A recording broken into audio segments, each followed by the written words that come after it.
Bismillahirrahmanirrahim. Assalamu alaikum and very warm welcome to my dear students of class 4. I hope you all are fine and safe at your home. My dear student, as you know that we have done the final term syllabus of language completed and moving towards the reinforcement lecture, the revision of the final terms. Okay. So this is the second lecture of reinforcement and the topic of the today's revision is tenses. Okay, so in that lecture inshallah we'll definitely try to revise the next part of the structure of the tense is past indefinite tense, which we have done. So this is the time through which you will definitely revise the structure again, क्योंकि previous आपका जो lecture था definitely वो भी physical नहीं था, तो आपको मैंने पास्ट इंडेफिनिट एक्सप्लेन किया था और डेफिनेटली आपने उसको अटैम्प्ट भी किया होगा, तो दोबारा से उसको हम रिवाइज़ कर लेते हैं क्योंकि टेंसेस जो हैं वो बहुत इम्पॉर्टेंट पार्ट हैं आपके लैंग्वेज का. So as you can see the picture, please open the language copy, अपनी कॉपी को ओपन कीजिएगा और पास्ट इंडेफिनिट का स्ट्रक्चर देखिए. उसमें क्या लिखा है? Any action which was done in past we use past indefinite tense. ठीक है, past indefinite tense क्या होता है? past indefinite tense उसे कहा जाता है कि जिसमें हम बात करते हैं गुज़रे हुए ज़माने की. ठीक है, यानी कि जो वक्त गुज़र चुका है उसमें जो काम हमने परफॉर्म किया होगा, एक्शन को हमने परफॉर्म किया होगा, उसको हम कहते हैं past indefinite. ठीक है, जब हम उस काम को एक्सप्रेस करते हैं तो उसके लिए जो हमें टेंस की ज़रूरत पड़ती है तो हम पास्ट इंडेफिनिट टेंस की बात कर रहे होते हैं. ठीक है, इसके बाद आप जो हेडिंग देख रहे हैं वो है हेल्पिंग वर्ब्स की. हेल्पिंग वर्ब्स कौन से होते हैं? डिड. ठीक है, डिड क्या है? हमारा हेल्पिंग वर्ब है. और किसका हेल्पिंग वर्ब है? ये हमारा हेल्पिंग वर्ब है पास्ट इंडेफिनिट का. ओके, और इसकी फॉर्म ऑफ वर्ब क्या है? First form with did and second form in positive, यानी कि डिड के साथ हम फर्स्ट फॉर्म ऑफ वर्ब का इस्तेमाल करते हैं. ठीक है, यानी कि अगर सेंटेंस में डिड लगा होगा तो उसके साथ हम वर्ब की कौन सी फॉर्म लगाएंगे? फर्स्ट फॉर्म लगाएंगे. लेकिन अगर हमारे सेंटेंस में डिड नहीं है मौजूद और वो पास्ट टेंस के बारे में बात कर रहे हैं तो डेफिनेटली उसमें हम सेकंड फॉर्म ऑफ वर्ब का इस्तेमाल करते हैं. सही है. अच्छा, एक चीज़ ये. दूसरी बात ये कि डिड हम लगाते कहाँ हैं? डिड हम लगाते हैं नेगेटिव, यानी कि जिसमें हम इनकार, नॉट की बात करें उसमें लगाते हैं. ठीक है, तो उसके साथ फर्स्ट फॉर्म ऑफ वर्ब आएगा. जब हम इंटेरोगेट यानी कि इंटेरोगेट करते हैं, सवाल करते हैं, सवाल पूछते हैं, इंटेरोगेटिव फॉर्म बनाते हैं, उसमें भी हम डिड लगा रहे होते हैं. ठीक है, तो नेगेटिव और इंटेरोगेटिव में हम डिड का इस्तेमाल करते हैं, तो इसके साथ हम जो है वर्ब की फर्स्ट फॉर्म को लगाते हैं. ठीक है, यहाँ तक आपको बात समझ आ गई है? नेक्स्ट चीज़ जो हमें चाहिए है वो होते हैं उर्दू साइन. ठीक है, उर्दू साइन कौन कौन से हैं? था, थी, थे, छोटिए, बड़िए, अलिफ. यानी कि जिस जुमले के आखिर में था, थी, थे लगा हो या फिर छोटिए, बड़िए, अलिफ लगा हो, उसको हम क्या कहते हैं? पास्ट इंडेफिनिट कहते हैं. वो आपकी उर्दू की सेंटेंस की पहचान होती है. ठीक है, यानी कि जैसे आप ये समझें उसने खाना खाया था. ठीक है, तो जुमले के एंड में क्या आ रहा है? था. तो ये इंडिकेट करेगा कि ये कौन सा टेंस है? पास्ट इंडेफिनिट का. अब आप देखिए नेक्स्ट सेंटेंस क्या है? वो बाज़ार गई. अब गई के आखिरी लफ्ज़ कौन सा है? छोटी है. ठीक है, तो ये कौन सा टेंस होगा? हमारा पास्ट इंडेफिनिट होगा. ठीक है, अब हम इसको इंग्लिश में ट्रांसलेट करते हैं. दूसरी इंपॉर्टेंट चीज़ जो हमें पता होनी चाहिए जब हम ट्रांसलेशन बना रहे होते हैं, ट्रांसलेशन को डेवलप करते हैं, तो दूसरी इंपॉर्टेंट चीज़ होती है हमारे पास फार्मूला. ठीक है, फार्मूला क्यों इम्पॉर्टेंट है? फार्मूला इसलिए इम्पॉर्टेंट है, ये हमारी मदद करता है ताकि हम ट्रांसलेट कर सकें किसी भी उर्दू सेंटेंस को इंग्लिश में. इसकी फॉर्मेशन कैसे होती है वो देख लेते हैं. सबसे पहले हम हमेशा पॉजिटिव सेंटेंस बनाते हैं, यानी कि सादा जुमला जिसमें कोई ऐसी बात नहीं होती उसे हम पॉजिटिव सेंटेंस कहते हैं. पॉजिटिव सेंटेंस में सबसे पहले हमें सब्जेक्ट चाहिए होता है. हमें क्या चाहिए होगा? सब्जेक्ट. ठीक है, अब सब्जेक्ट होता क्या है? सब्जेक्ट कहा जाता है उसे जो कि एक्शन को परफॉर्म करे, उसको हम सब्जेक्ट कहते हैं. ठीक है, सब्जेक्ट के बाद हम किस चीज़ को लगाते हैं? सब्जेक्ट के बाद हम पुट करते हैं वर्ब की सेकंड फॉर्म. ठीक है, यानी कि सेकंड फॉर्म ऑफ वर्ब हम पुट करते हैं सब्जेक्ट के बाद.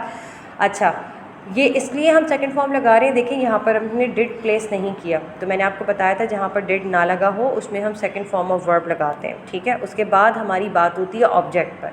ठीक है, यानी कि पहला एक्शन को परफॉर्म कर रहे हैं, किस तरीके से यानी कि मूवमेंट हो रही है वो बताई जा रही है, और किस चीज़ पर, ऑब्जेक्ट पर मूवमेंट हो रही है फिर वो बताई जा रही है। तो ये तीनों चीज़ें सीक्वेंस से आती हैं और ये आपका पॉजिटिव सेंटेंस बन जाता है। अब नेक्स्ट अगर हम सेंटेंस को देखेंगे तो नेक्स्ट जो सेंटेंस की फॉर्म है वो कौन सा काइंड है, नेगेटिव। ठीक है, पहला पॉजिटिव, नेगेटिव, फिर इंटरोगेटिव। अब हम नेगेटिव में जब चेंज करते हैं तो सब्जेक्ट जो कि एक्शन को परफॉर्म करता है उसके बाद हम डिड प्लेस करते हैं। क्या लगाते हैं, सब्जेक्ट के बाद हम डिड लगाते हैं, डिड के बाद हम नॉट प्लेस करते हैं। याद रखिए नेगेटिव बनाने के लिए हमेशा हम नॉट का इस्तेमाल करते हैं। अब हम कौन सी फॉर्म ऑफ वर्ब लगाएंगे, कौन बताएगा मुझे, यस, वर्ब की फर्स्ट फॉर्म लगाएंगे। क्यों लगाएंगे वर्ब की फर्स्ट फॉर्म, क्योंकि हमने यहाँ पर डिड लगाया है जिसके साथ हम वर्ब की फर्स्ट फॉर्म को पुट करते हैं, उसके बाद फिर हम लगाते हैं ऑब्जेक्ट। तो ये हमारा बन जाता है नेगेटिव सेंटेंस। जब हम नेगेटिव से सेंटेंस को इंटरोगेटिव में चेंज करते हैं, सो व्हाट विल डू, हम क्या करेंगे, द चेंज विल अपीयर, यहाँ पर चेंज आ जाएगा। वो किस तरीके से, आपका जो सब्जेक्ट है वो चेंज हो जाएगा। सब्जेक्ट जो है उसकी जगह पर आ जाएगा हमारा हेल्पिंग वर्ब। ठीक है, हेल्पिंग वर्ब पास्ट इंडेफिनिट का क्या है, डिड है, तो डिड जो है वो पहले आ जाएगा, उसके बाद हम सब्जेक्ट लगाएंगे, उसके बाद हमारी वर्ब की फर्स्ट फॉर्म होगी, उसके बाद हम ऑब्जेक्ट, उसके बाद क्वेश्चन मार्क। जब आपको पता है हम सवाल पूछते हैं तो क्या पुट करते हैं, सवालिया निशान लगाते हैं। तो ये हमारा इंटरोगेटिव फॉर्म का सेंटेंस जनरेट हो जाता है। ठीक है, तो ये आपका जो स्ट्रक्चर है ये अगर आपने समझ लिया तो डेफिनेटली आप इंग्लिश बोलना, ट्रांसलेट करना आसानी से सीख जाएंगे। ठीक है, क्योंकि आपकी ट्रांसलेशन आपको बहुत हेल्प करती है इंग्लिश बोलने में। आपको पता होना चाहिए कि सब्जेक्ट किस तरह आएगा, ठीक है, उसके बाद क्या बोलना है आपने, एक्शन आएगा, उसके बाद आपको पता है कौन सा सब ऑब्जेक्ट है उस पर आपने एक्शन परफॉर्म करना है। तो ये आपको फिर हेल्प आउट कर देती है आंसर करने में। ठीक है, अब हम बात करते हैं फॉर्म्स की, किस तरीके से आप फर्स्ट फॉर्म को नेक्स्ट फॉर्म में जो है चेंज करेंगे। ये मोस्ट इजी जो हमारे फॉर्म ऑफ वर्ब्स हैं जो हम अमूमन तौर पे इस्तेमाल करते हैं, मैंने वो दिए हैं। पहला हमारा ईट है, ईट किस में चेंज हो जाएगा, ईट हो जाएगा एट में चेंज हो जाएगा। ठीक है, गो को हम किस में चेंज कर देंगे, नेक्स्ट फॉर्म में, वेंट में। स्लीप स्लेप्ट हो जाएगा, रन रैन हो जाएगा। सिंग को हम किस में चेंज कर देंगे, सैंग में चेंज कर देंगे। ठीक है, तो ये आपकी फर्स्ट फॉर्म को हमने चेंज किया है सेकंड फॉर्म ऑफ वर्ब में। ये वो मोस्ट कॉमन वर्ड्स हैं जो हम आम तौर पर इस्तेमाल करते हैं। ठीक है, now my dear student, this is the time of practice. You have to put the pencils in your hands and write down the Urdu translation. अब आप उर्दू ट्रांसलेशन को उतारिए, उसके बाद ख़ुद सॉल्व करें, इसको अटैम्प्ट करें।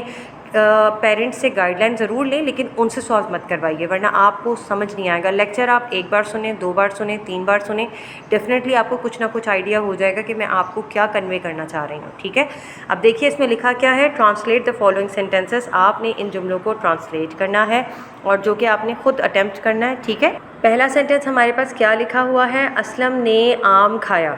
ठीक है, अब असलम सब्जेक्ट है, क्यों, क्योंकि ये एक्शन को परफॉर्म कर रहा है। एक्शन क्या कर रहा है, खाया, ईटिंग। ठीक है, क्या ऑब्जेक्ट क्या है, किसे खा रहा है, मतलब एक्शन किस पे कर रहा है, किसको खा रहा है, आम को खा रहा है। तो आम हमारा क्या हो जाएगा, ऑब्जेक्ट हो जाएगा। ठीक है, अब ये मैंने आपको बता दिया है, इसको आप खुद करेक्ट जो है पोजीशन पर पुट करें और फिर सेंटेंस क्रिएट करें। नेक्स्ट हमारे पास जो सेंटेंस है वो ये है, क्या तुमने किताब ख़रीदी थी। ठीक है, तो इसमें देखें क्या पहले आ रहा है, तो ये कौन सा सेंटेंस है, हमारा इंटरोगेटिव है। ठीक है, नेक्स्ट थर्ड, हम बाज़ार गए थे। ठीक है, हम, यहाँ पर एक से ज़्यादा की बात हो रही है, तो यहाँ पर देखिए क्या आएगा सब्जेक्ट आपका। अब नेक्स्ट हमारा जो फोर्थ सेंटेंस है वो क्या है, अम्मी ने खाना पकाया।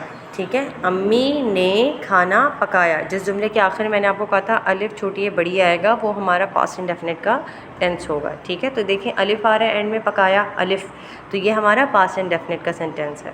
डॉक्टर ने मरीज़ का इलाज किया था। ठीक है, तो ये आपका लास्ट जो है पास्ट इंडेफिनिट का टेंस है जो कि आपने ख़ुद ट्रांसलेट करना है। पहले आप इनको अलग अलग ऊपर पेंसिल से छोटा छोटा ट्रांसलेट करें, फिर उसको अरेंज करें। डेफिनेटली आपको बहुत इजी लगेगा ट्रांसलेशन। इंशाल्लाह कोशिश यही है मेरी कि मैं आपको इसकी प्रैक्टिस और भी ज़्यादा मज़ीद करवा पाऊँ, लेकिन अभी जितना मैं आपको बता रही हूँ उसको आप ख़ुद से प्रैक्टिस करके ट्रांसलेट करने की कोशिश करें। इंशाल्लाह दोबारा मुलाकात होगी आपसे नेक्स्ट लेक्चर में। तब तक अपना बहुत ख्याल रखिए। टेक केयर, अल्लाह हाफ़िज़।